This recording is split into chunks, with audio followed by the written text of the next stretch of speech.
with some diligence, I feel, and just with some understanding and even a little bit of empathy, it can go a long way. Getting the results that you're looking for, that you need to be able to keep going. Hello, my name is Jason Reichl, and you're listening to Risk Management Brick by Brick. I'm fascinated with people who are helping build and maintain the physical world around us. On each episode of this podcast, we'll dive in with a risk manager, speak to them about how technology plays a role in this process. Hello, Melissa. Thank you for joining me today on Brick by Brick. I'm so excited to have you. We've been trying to get you for a few weeks and we've been missing each other. So thank you for joining me in the office today. Thank you for having me. So Melissa, one thing that we'd like to start off with is a little bit about your story. I mean, you really have a fascinating tale in insurance. You've kind of done a little bit of everything. So I'm just really excited to get the listeners to hear about your background and what you're doing today. I've been in the industry for almost 25 years now, and I specifically focused on risk management for the last 15 or so with a specialization in captives. But yeah, I've done a little bit of everything. I've worked for a carrier. I've worked for a TPA. I've been in-house corporate risk management. I've dabbled in brokerage and underwriting. So I've touched a lot of different parts of the industry, but I feel like I really found my niche with risk management and specifically with captives. That's where my passion lies and what I like to do the most. So I'm very fortunate that I've had the trajectory that I've had in this career because like a lot of my peers, we didn't plan on it. We didn't plan on having a career in insurance, and that's okay. I like to tell people, I didn't stumble into this. I evolved into it because I had a really great job in college that turned into a phenomenal career, so I'm just very happy that it turned out the way that it has. Yeah, I love that. I mean, we're starting to see it more and more on the podcast, but most of the senior people in risk management didn't go to college, didn't thrive to be in risk management. It's sort of a career where their curiosity and their desire to learn how businesses work kind of drove them. What kind of core attributes do you think you brought to the table that really allowed you to thrive in risk management? I'm a very much a check the box type person. I just like to get things done. And when I don't, I just feel so unproductive and underutilized and unhappy. And just going back to the point that you brought up, a lot of people that, came into risk management, we didn't have all of these programs in risk management and insurance when I was coming up 25 years ago and in school and getting my degrees. You see them everywhere now, but it wasn't a popular choice. It wasn't something that you could major in. A lot of us are, we learned on the job, and I'm one of those people. My undergrad degree is in history. So it's just me being the type of person that I am. I love to read. I love to write. I love to figure things out. I love to just research things. And so it just works very well for my personality. Melissa, I've been following you for a while, and it really seems like there's two passions you have. And you mentioned one of them, which is the captive. But I was reading your article around breaking the captive glass ceiling, and you said, if you find talking about gender and race uncomfortable, imagine living it. And that really spoke to me and the kind of things that I think that sometimes in the insurance world, mental health, diversity, those kind of things that we're not really willing to talk about when obviously, most people in insurance look more like me than look like you. Can you go into that a little bit? Can you talk about sort of where that passion came up and then how you're trying to further that in the insurance industry? Sure. And I've had a phenomenal response from that one comment that I made all those months ago during a diversity panel that I moderated. And I'm the type of person, I don't like being told no. And so when someone tells me no, I dig my heels in even more, sometimes to my own detriment, because I don't like to give up. It's just a core part of who I am. So coming into this industry, especially as a young woman of color, I already came in, I hate to say it this way, but this is how it felt with two strikes. And so I had to work harder. I had to be better. And there were so many times I would walk into the room and I would be the only woman and the only person of color, So when you walk into a room of nothing but this, you have to make sure you're on your P's and Q's. I don't know how else to say it. I mean, you have to cross all your T's and dot all your I's, because you can be, and a lot of times will be judged more harshly just because people want to challenge you. They want to know what you know and why do you belong here.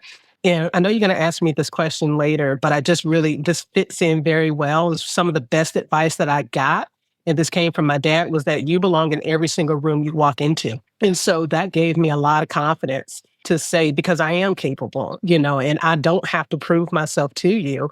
I'm here because I belong here.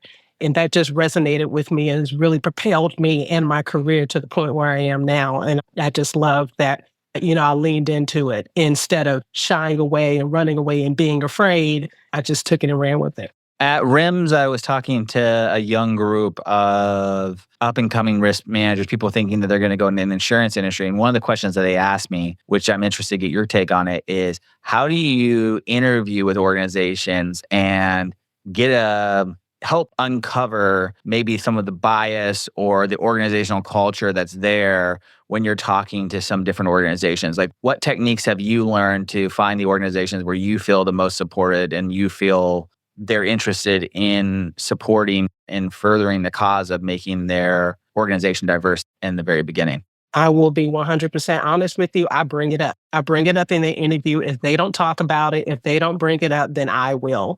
And I research, I look at their websites, I look at their initiatives that they have. And if DEI is one of them, then your organization that I'm going to want to speak to, and I'm going to call you on what your initiatives are and how you're benchmarking that progress. And people treat diversity sometimes like it's just a buzzword. And it's just something that, okay, I did this, I checked the box. That's not okay. I've been a token before. I'm not going to check a box for you. I need this team, to be diverse, because that diversity of thought is what makes you better. It helps your bottom line. It helps the organization, has an impact on your community. People can say it all day long. We're diverse and we do this and we do that. Okay, what steps are you taking to make sure you are bringing on that diverse talent? As you know, we have a talent gap right now in our industry, and it is a huge gap, so we really need to make efforts to bring in some of that young, diverse talent to be able to carry on what we've been doing.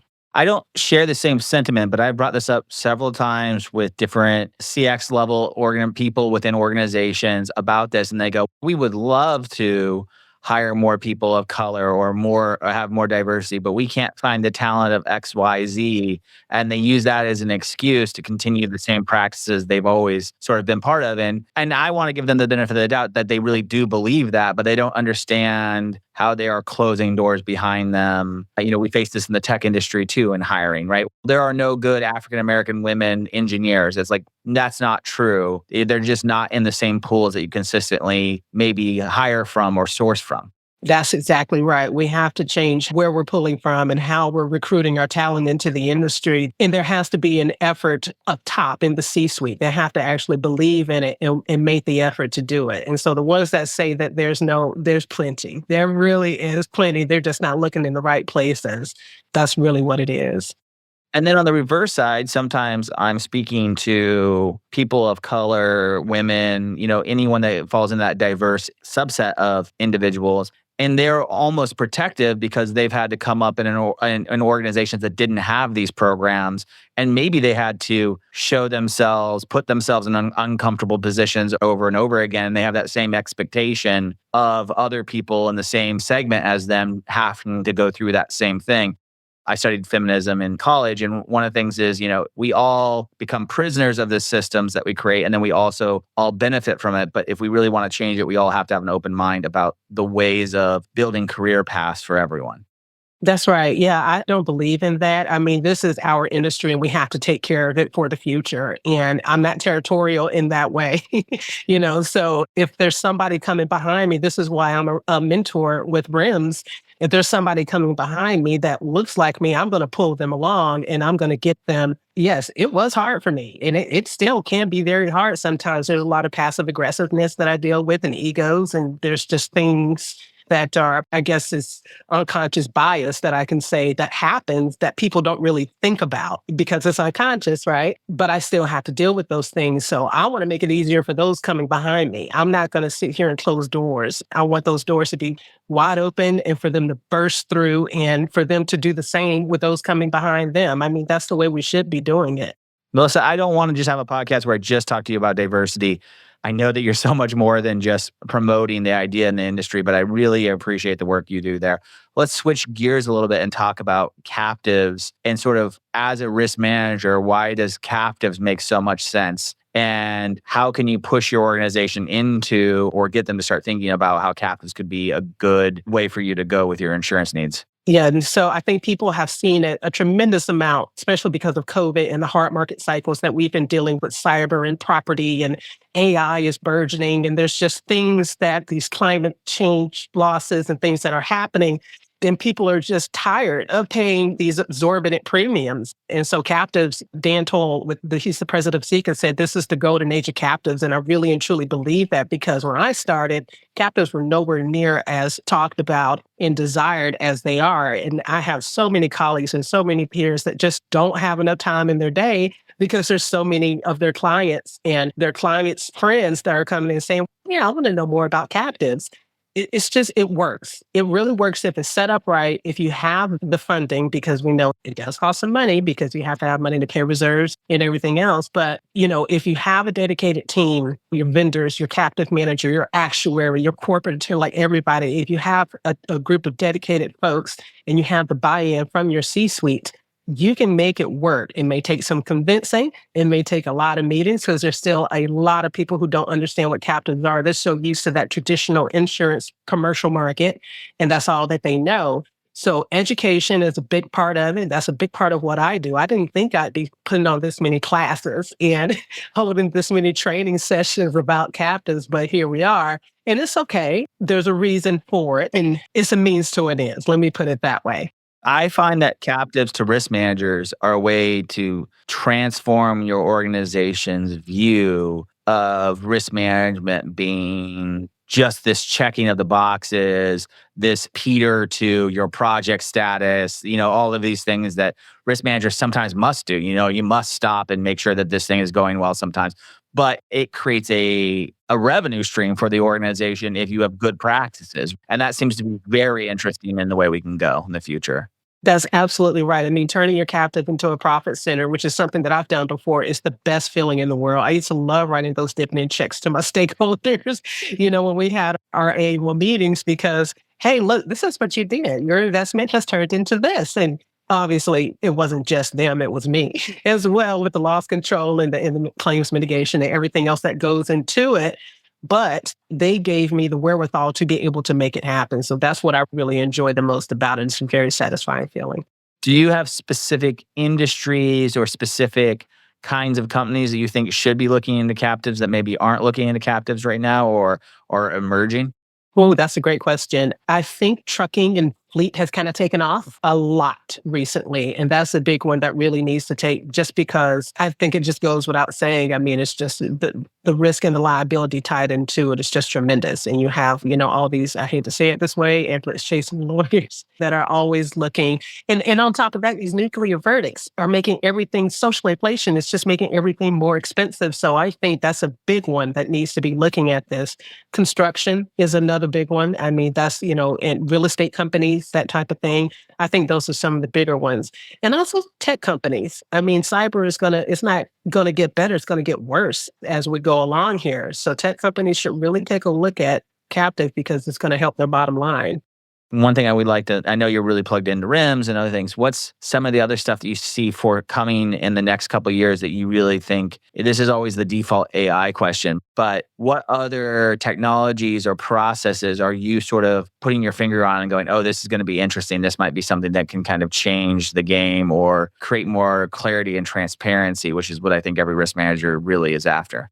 Yeah, absolutely. Yeah, besides AI, just insurtech in general, I think, especially on the brokerage side, there's still a lot of antiquated ways that they go and get coverage from the market that they could really kind of speed up and do better with. There just needs to be a more streamlined process. And I think, some of these insurtech companies that I've seen that are coming up and coming through with these game-changing ways of getting coverage bound is really going to make a risk manager's life, such as myself, is going to make it a lot easier. So I'm hoping to see some of those come through, because, we know how pivotal insurance renewals are for an organization. So I'd like to see more of that.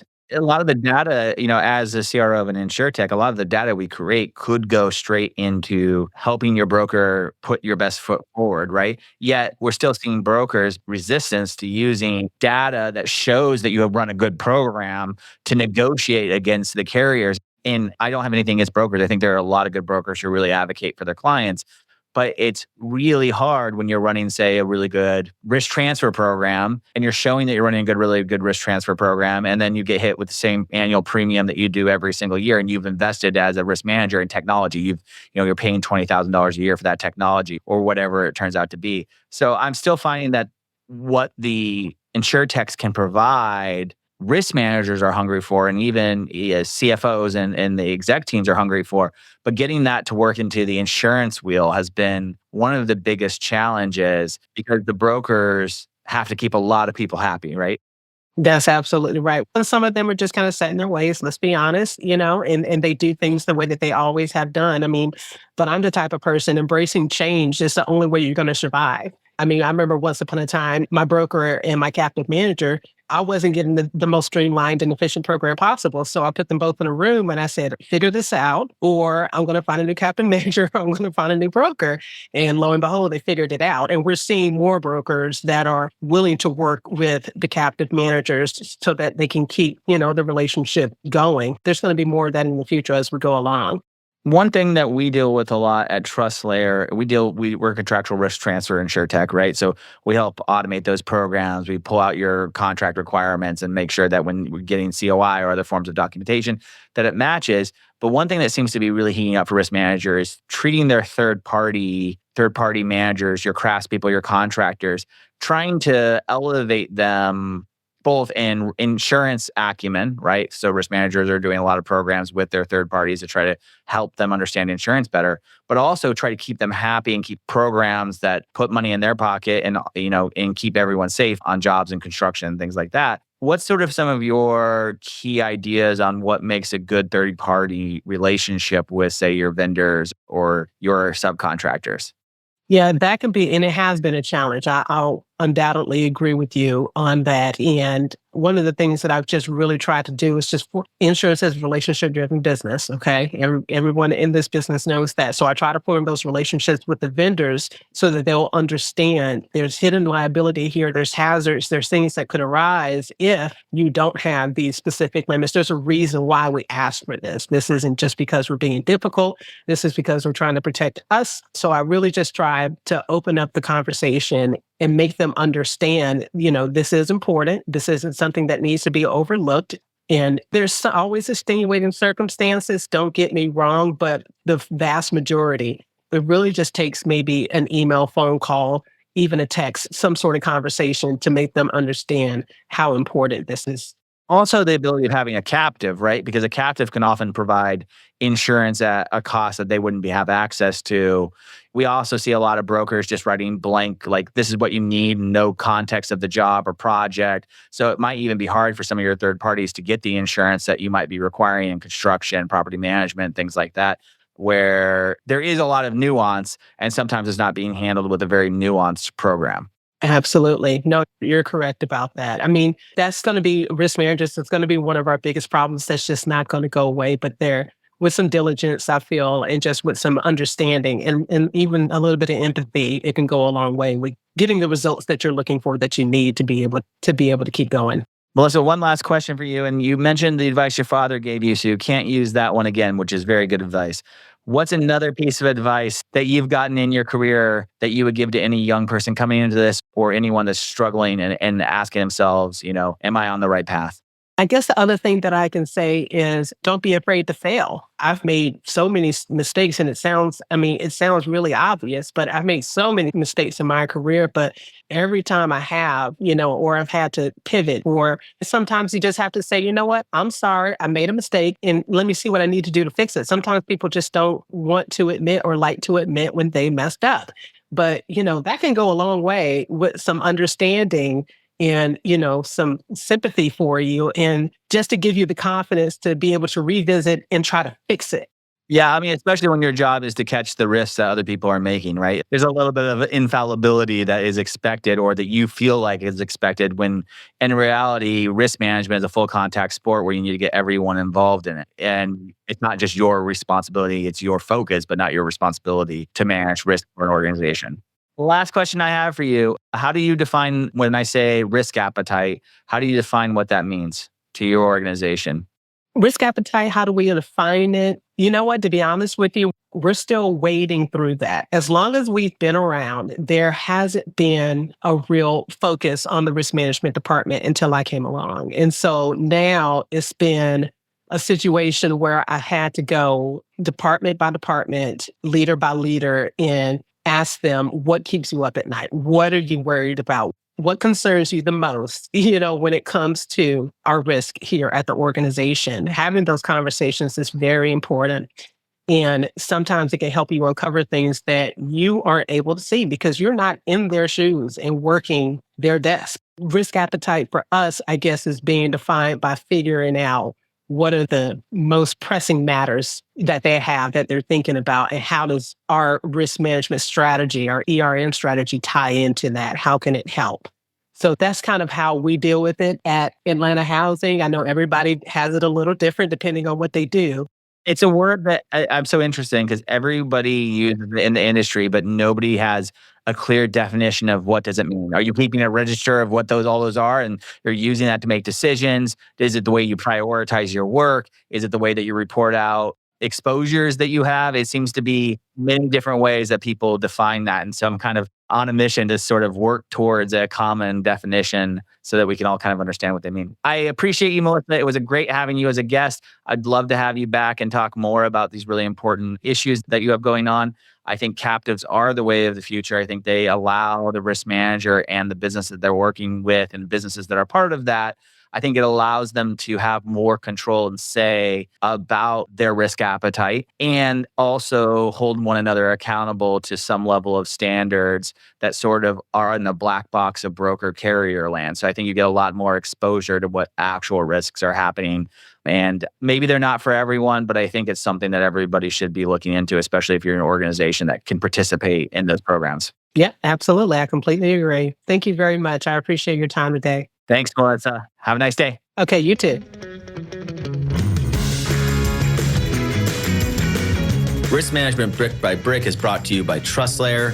Find out how TrustLayer manages risk so that the people can build the physical world around us. Head over to trustlayer.io, and then make sure to subscribe to Risk Management Brick by Brick on Apple Podcasts, Spotify, or wherever you get your podcasts. On behalf of the TrustLayer team, thank you for listening.